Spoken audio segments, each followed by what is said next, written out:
अगर हम ग्लोबली बात करें, जैसे अभी रूस यूक्रेन का वार चल रहा था, देयर आर टॉक्स कि शायद पीस की तरफ जा रहा है, बट क्या सच में पीस आएगा 2026 में? देखिए अभी 2026 तो ऐसे ही जोन रहेगा, ठीक ओके। है, वो एग्रीमेंट बनेंगे, ठीक हम्म। है, फिर डिसमिस होंगे। इवन मई टू अगस्त के बीच में बहुत बड़ी बहुत घातक वार हो सकती है, या फिर हम कहें कि बहुत क्रिटिकल सिचुएशन हो सकता है मई टू अगस्त, उसके बाद जाके कोई डिसीजन हो सकता है जो ओके। रूस के पक्ष में होगा। ओके। और सेम वेज जो ईरान का इसराइल का चल रहा है, वो 2027 के पहले नहीं लगता है कि वो कुछ भी भी होगा, खत्म हो बल्कि जाएगा। उसमें मुझे ये लगता है कि देखिए उस समय तो शनि नीच के होंगे, तो 2027 से 29 के बीच में और भी ज्यादा क्रिटिकल हो सकता है। ओके। जब हम ग्लोबल मार्केट की बात करते हैं तो अलग अलग फील्ड्स हैं। 2026 के लिए कौन सा फील्ड ज़्यादा बूम पे रहने वाला है, लाइक टेक्नोलॉजी वाइज हो गया या? 2026 के लिए टेक्नोलॉजी, मेटल्स, अगर कोई शेयर मार्केट में इन्वेस्ट करता है, मेटल्स खास करके गोल्ड, कॉपर, सिल्वर, ओके। इन तीनों की बहुत ही, पेट्रोलियम, कोल, क्योंकि ये जो नक्षत्र आ रहा है मकर संक्रांति के समय, तो वो शनि का है, तो ओके। शनि से रिलेटेड और भी मेटल्स और पेट्रोलियम जो अंडरग्राउंड चीजें होती हैं, उनका मार्केट वैल्यू बढ़ेगा। कोई स्पेसिफिक टाइमलाइन है जब लोगों को इसमें इन्वेस्ट करना चाहिए, या कभी भी? देखिए मैं ये कहूंगी कि इस साल में 2026 के मई से अगस्त के बीच में आपको इन्वेस्टमेंट करने से बचना चाहिए। ओके, या तो पहले करें हाँ। या बाद में करें? हाँ। कई बार ऐसा होता है, लाइक इंसान पैसा कमा रहा है लेकिन होल्ड नहीं कर पा रहा उसको, तो उसकी राशि में ऐसा कौन सा दोष है जिसकी वजह से ऐसा हो रहा है? देखिए जब आपकी बृहस्पति बहुत अच्छी नहीं होती तो आप सही जगह इन्वेस्ट नहीं कर पाते, पैसे तो आते हैं लेकिन उड़ जाते हैं। राइट। ठीक है। जनरली आजकल यही होता है, और जनरली आजकल ऐसा होता है बृहस्पति अच्छा है भी आपकी कुंडली में, लेकिन आपने अपने लाइफ स्टाइल के कारण उसे खराब कर रखा है, जैसे अर्ली मॉर्निंग नहीं उठना, लेट से ओके। उठना, ठीक है। ओके। बृहस्पति का टाइम ही निकल जाता है, ब्रह्मकाल बृहस्पति का टाइम होता है, जो अब कोई भी नहीं उठता, पहले राइट। 80% लोग उठ जाते थे। राइट। तो वो पहले मुझे याद है कि हमारे मतलब हम जब बड़े हो रहे थे तो पापा यही कहते थे कि नहीं उस समय उठ के पढ़ाई करो, उस हाँ, समय का भूलते नहीं है। बोलते नहीं तो है। ब्रह्म काल का इम्पोर्टेंस था, आज हम अपने बच्चों को भी नहीं उठा रहे, है ना। तो ये सारी चीजें क्या हो रहा है, बृहस्पति की एक अच्छी एनर्जी खत्म होती जा रही है, जो ओके। हम ले ही नहीं पाते। हम कहते हैं ना कि सुबह में सूर्य के सामने हम्म। बैठते हैं, हम्म। मॉर्निंग का सन लेना अच्छा होता है, क्यों होता है, क्योंकि भाई विटामिन डी मिलती है हमें, है ना, और सुबह के रेज में सबसे ज्यादा होती है। बताते हैं। तो इसी तरह से अगर हम उस टाइम पे उठा करें तो बृहस्पति अच्छा होता है। बृहस्पति अच्छा नहीं हो रहा है तो वो अनवांटेड चीजों में खर्च कराता है, रिलेशंस खराब कराता ओके। है ना। बृहस्पति की चीजें घर में कम होती जा रही हैं, शुक्र की चीजें बढ़ती जा रही हैं। पहले क्या होता था, कांसे का बर्तन यूज होता था, हम्म। अब देखिए स्टील, राहु आ गया है। राइट। तो ये सारी चीजें। इसमें उपाय तो ऑब्वियसली होंगे, लेकिन कईयों का वर्क लाइफस्टाइल ऐसा है कि उनके पास ऑप्शन नहीं है। मतलब जैसे इंडिया में रह के यूएस के लिए काम कर रहे हैं, तो सोते ही रात को लेट है, बेचारे उठें कैसे सुबह? अब या तो वो जॉब चेंज करें, स्विच करें और पैटर्न चेंज करें, या तो कोई उपाय करें। देखिए एक तो ये है कि अगर आप अपने लिए सोच रहे हैं तो आप सोचो कि आपकी बॉडी का भी एक साइकिल है, आप उसको डिस्टर्ब कर रहे हो, ओके। ठीक है, लेकिन उसको फिर आप डिसिप्लिन में लाने के लिए क्या कर रहे हैं। तो बहुत सारी चीजें हैं, रेमेडीज तो है ही हैं एस्ट्रोलॉजी में, बट रात में जागना, राहु जब बहुत ज्यादा आप पे इफेक्ट करता है तो आपको ऐसी जॉब में ले जाता है जहां आपका रात ही जगता है और दिन में ओके। आप सो रहे होते हैं ओके। सूर्य के समय। तो कम से कम ऐसा करना चाहिए कि किसी छुट्टी के दिन आप उठिए, जैसे संडे की आपकी लीव है या छुट्टी है, आप उठें, है ना, सूर्य को अर्घ जरूर डालें, या फिर आपका कुछ ऐसा शिफ्ट भी है तो थोड़ा सा मॉर्निंग में उठ के सूर्य को अर्घ डालें, फिर आप सो जाएं नाश्ता वगैरह करके। ओके। तो ये आप कर सकते हैं। तांबे का कड़ा पहन सकते हैं, अगर ओके। आपका सूर्य वीक है तो आप तांबे का कड़ा पहन सकते हैं, वो भी आपको एनर्जी देता है, ठीक है। इसके अलावा है कि तांबे के बर्तन को यूज कर सकते हैं आप घर में पानी पीने के लिए, ओके। खाना खाने के लिए, तो ये सारी चीजें कर सकते ओके।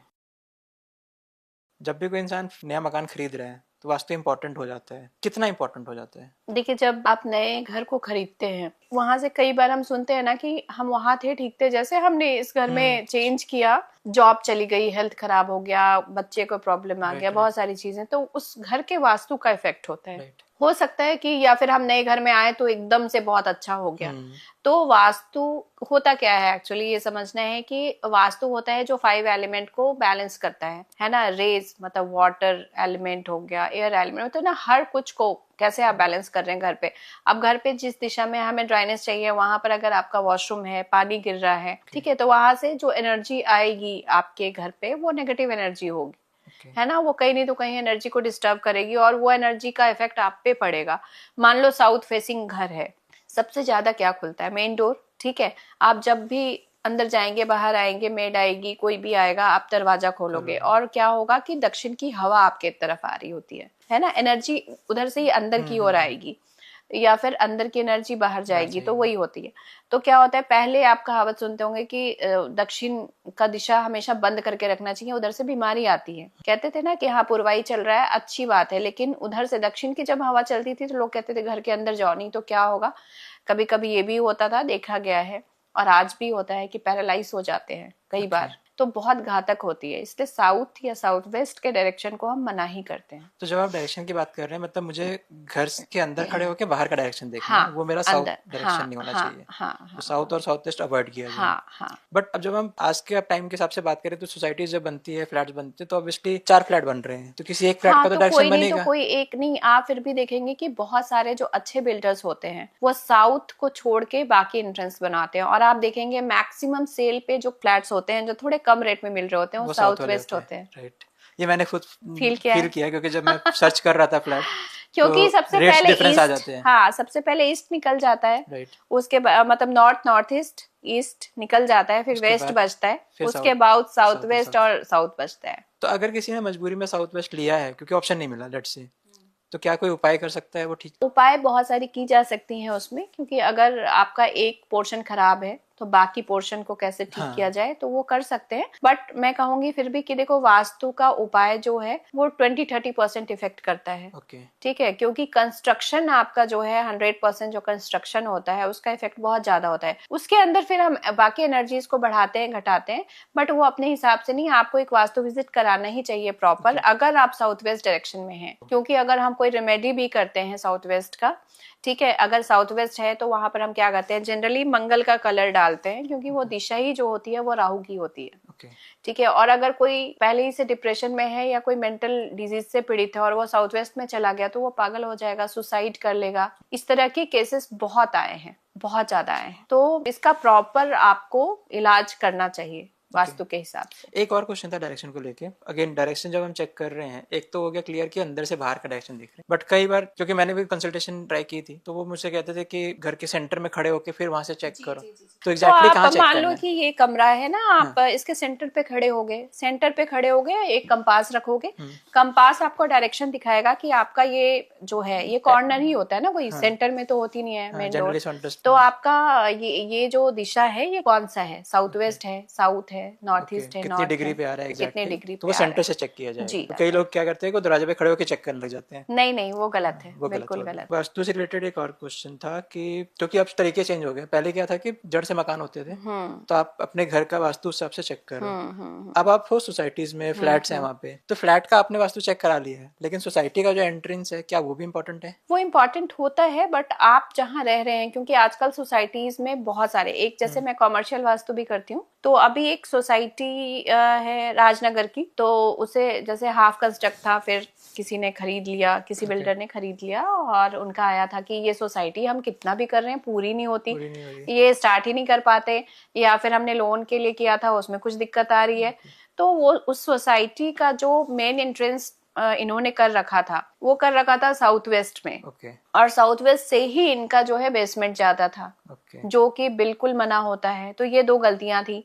और नॉर्थ ईस्ट जो था इनका, इन्होंने जैसे होता है ना कि खूब सारी चीजें जो वेस्टेज होते हैं वो रखी हुई थी सोसाइटी की, और मैक्सिमम आप देखोगे कि नोएडा और सबका हाल बिल्डर्स का बड़ा खराब है अभी। तो वहां से फिर मैंने उनको बोला कि थोड़ा सा आप उसको करो कि साउथ वेस्ट वाला जो आपका मेन डोर हो रहा है उसको आप बंद कर दो और वेस्ट की तरफ जो है इसे स्टार्ट कर लो, और जो आपका बेसमेंट वो भी पूरा बना नहीं था, आधा अधूरा था, उसको अगर हो पाए तो अभी कुछ दिन के लिए आप क्या करो, रेड शीट लगा के बंद कर दो। ठीक है, फिर उन्होंने ऐसे किया और उनका कुछ अप्रूवल और कुछ फंडिंग का चल रहा था, उनको फंडिंग हुई, वो मेरे कांटेक्ट में भी हैं अभी, उनका हम वास्तु भी कर रहे हैं प्रॉपर अभी, और मतलब ये सारे इफेक्ट्स होते हैं। जी। मतलब जो लोग नहीं मानते उनको अब समझना चाहिए कि है इम्पैक्ट। नहीं 100% होता है। क्यों, मैंने तो पर्सनली फील किया है। तो जो सोसाइटी के एंट्रेंस और ये सारी चीजें हैं, देखो कहीं नहीं तो कहीं उनका भी उस सोसाइटी पे रहने, वो सोसाइटी कैसा चल रहा है सोसाइटी के है ना, ओवरऑल हम इम्पैक्ट कहते पड़ेगा हैं ना, ही उसपे। हाँ ओनर्स पे भी, और जो बिल्डर है ना, उसपे भी। वो भी आप देख लो कि सोसाइटी कैसा रन हो रहा है ना। कोई कोई सोसाइटी वाले होते हैं ना कि सोसाइटी की रेट्स बढ़ जाती हैं, कोई और घटते ही जाता हाँ, कुछ सोसाइटी है में ना। मेंटेनेंस अच्छी चल रही होती है। हाँ, तो वो सारी चीजें डिपेंड करती हैं। Again coming back to 2026, social media जब हम चेक करते हैं तो मूलांक के बेस पे क्या प्रेडिक्शंस होने वाली है 2026 की, उसकी काफी सारी रील्स आती रहती हैं, शॉर्ट्स वगैरह। आपके हिसाब से 2026 किस मूलांक के लिए सबसे अच्छा है? कि अगर न्यूमरोलॉजी की बात करें तो 2026 एक नंबर से स्टार्ट हो रहा है। तो जितने भी मंगल, सूर्य और बुध का प्रतिनिधित्व करने वाली राशि है, उन सबके लिए अच्छी रहेगी। लेकिन अगर हम अपने हिसाब से, हिंदी तिथि के हिसाब से जो नवरात्र आते हैं, हमारा नववर्ष वहां से चैती नवरात्र से स्टार्ट होता है, तो इस वर्ष के राजा जो हैं वो बृहस्पति हैं और मंत्री जो है मंगल हैं। अगेन फिर बृहस्पति, मंगल, सूर्य, बुध इनकी कैटेगरी में आते हैं। तो जितने ऐसे वाले राशि हैं उनके लिए ये साल अच्छा रहने वाला है। ये तो क्या राशि वाइज, अगर नंबर वाइज चले, अगर नंबर वाइज चलें तो 1, 5, 3, ठीक है, इनके लिए तो बहुत ही अच्छा साल रहने वाला है।